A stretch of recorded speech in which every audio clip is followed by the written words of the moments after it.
देखते हैं फिर से आगे क्वेश्चन देखते हैं। किसी वस्तु के मूल्य में 20% बढ़ गया जिससे उसकी खपत 10% कम हो गई, तो उसे खर्च में क्या परिवर्तन आएगा। ठीक है, ऐसे क्वेश्चन जब आता है जिसमें खर्च भी रहता है, खपत भी रहता है, मूल्य भी रहता है, उसका फॉर्मूला सिंपल सा बनता है, खर्च इक्वल टू क्या होता है, मूल्य कितने वस्तु कितनी मूल्य है और कितना हम खपत करें तो अपना वो खर्च हो जाता है। ठीक है, तो अगर इसका मूल्य अगर पूछ दिया क्वेश्चन में, ठीक है, तो सेम इसी फॉर्मूला को यूज़ करेंगे, तो ये क्या हो जाएगा, खर्च अपॉन खपत। अगर पूछ दिया खपत तो क्या हो जाएगा, सेम है कि खपत हो गया तो मूल्य को सेट कर देंगे तो खर्च अपॉन मूल्य हो जाएगा। ठीक है, ये सब का यूज़ करेंगे हम लोग। तो सिंपल सी बात है, इसमें बोला है कि खर्च में क्या परिवर्तन आएगा, तो हम सिंपल वाला ये वाला फॉर्मूला यूज़ करेंगे कि खर्च में क्या परिवर्तन आएगा। ठीक है, तो हम देखते हैं कि किसी वस्तु में मूल्य जो है 20% बढ़ गया, मतलब 20% मूल्य बढ़ गया तो उसको हम क्या लिख सकते हैं, 1/5, मतलब 5 में 1 बढ़ गया। ठीक है, उसके बाद खपत में 10% कम हो गया, तो खपत में 10% कमी आ गई, मतलब इसको क्या लिख सकते हैं, 1/10 लिख सकते हैं 10% को, मतलब 10 में 1 की कमी आ गई। ठीक है, तो हम देखते हैं मूल्य पहले कितने था बाद में कितना हुआ। ठीक है, मूल्य पहले कितना था, 5 थे, बाद में इसकी मूल्य बढ़ गई तो 6 हो गया। उसके खपत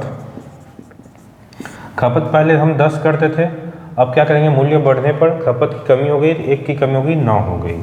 हम सॉल्व करते हैं, जानते हैं कि फॉर्मूला में दोनों का मल्टीप्लाई होता है, तो मल्टीप्लाई करते हैं, 5 दाम 50 होता है, 9 छक्का 54 होता है, मतलब खर्च कितने की वृद्धि होगी, पहले 50 रुपये खर्च करता था, ठीक है, खर्च होगा, पहले 50 रुपये खर्च करता था, अब कितना खर्च कर रहा है, 54 रुपीज़ खर्च कर रहा है। ठीक है, तो मतलब कितने खर्च बढ़ गई, 4 की, ठीक है, 4 रुपये की खर्च बढ़ गई, और 4 रुपये की खर्च कितने बढ़ी, ठीक है, 50 पे बढ़ी, 50 से 54 हुआ है, तो 4 की जो बढ़ी है वो किस में है, 50 में, तो हम परसेंट निकालते हैं, 0 से 5 1 जा 5 2 जा, मतलब 8% उसका खर्च बढ़ गया। ठीक है,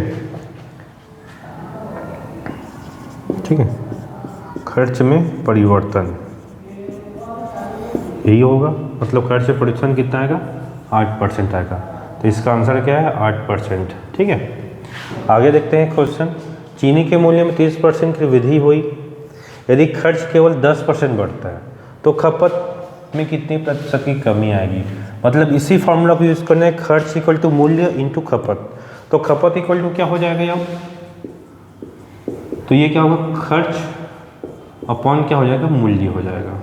ठीक है, तो हम देखते हैं कि मूल्य पे कितने की वृद्धि हुई है, मूल्य पे 30% की वृद्धि हुई है, मतलब इसमें मैं क्या लिख सकता हूँ, 30/100, तो कैंसिल किया तो कितना आएगा, 3/10, मतलब पहले 10 रुपये में जो सामान मिलती थी उसमें 3 की वृद्धि हुई है, तो मूल्य कितना हो जाएगा, 13। ठीक है, उसके बाद हम देखते हैं यदि खर्च में केवल 10% बढ़ता है, खर्च में कितना बढ़ रहा है, 10% बढ़ रहा है, मतलब खर्च में भी बढ़ रहा है, खर्च में कितना बढ़ गया, 10%, तो इसको क्या लिख सकते हैं, 1/10, अब 10 से वो कितना हो जाएगा, 11 हो जाएगा। हम देखते हैं हम खपत में कितनी वृद्धि हुई, खपत में परिवर्तन। ठीक है, यह खपत में कमी, दोनों कर सकते हो, परिवर्तन हो रहा है, कमी हो रहा है, इसका मूल्य कितना बताया था, खर्च अपॉन मूल्य, खर्च कितना हो रहा है, पहले 10 करता था, अब कितना हो गया, 11 हो गया। ठीक है, 11/10, मतलब पहले कितना करता था, 10 करता था, बाद में कितना कर रहा है, 11 कर रहा है। ठीक है, खर्च हो गया, मूल्य क्या हो रहा है, पहले 10 रुपये में जो सामान मिलता था 10 रुपये में, उसमें 3 की वृद्धि हो गई, मतलब कितना बाद में कितना हो रहा है, 13 रुपये मेरा सामान पहले 10 में मिलता था। अब इसको सॉल्व करें तो कितना आएगा, ठीक है, ये सॉल्व होगा तो 11/10 गुणा, ठीक है, होगा 10/13, तो 0 0 कैंसिल हुआ, आया 11/13, मतलब कि क्या हो रहा है, इसको रेशियो के फॉर्म में लिखेंगे, क्या आएगा, 30:11, तो 30:11 आया, तो इसमें कितने की बढ़त कमी हो रही है, 2 की कमी हो रही है। ठीक है, 2 की कमी हो रही है, किसमें कमी हो रही है, 2 की कमी 13 में हो रही है। ठीक है, इंटू 100%, तो सॉल्व करेंगे क्या होगा, 200/13%, तो सॉल्व करेंगे कितना आएगा, 13 एकम 13, ठीक है, कैरी कितना बचा 7, तो 13 पंचे 65, 5/13% की खपत में कमी आएगी। आंसर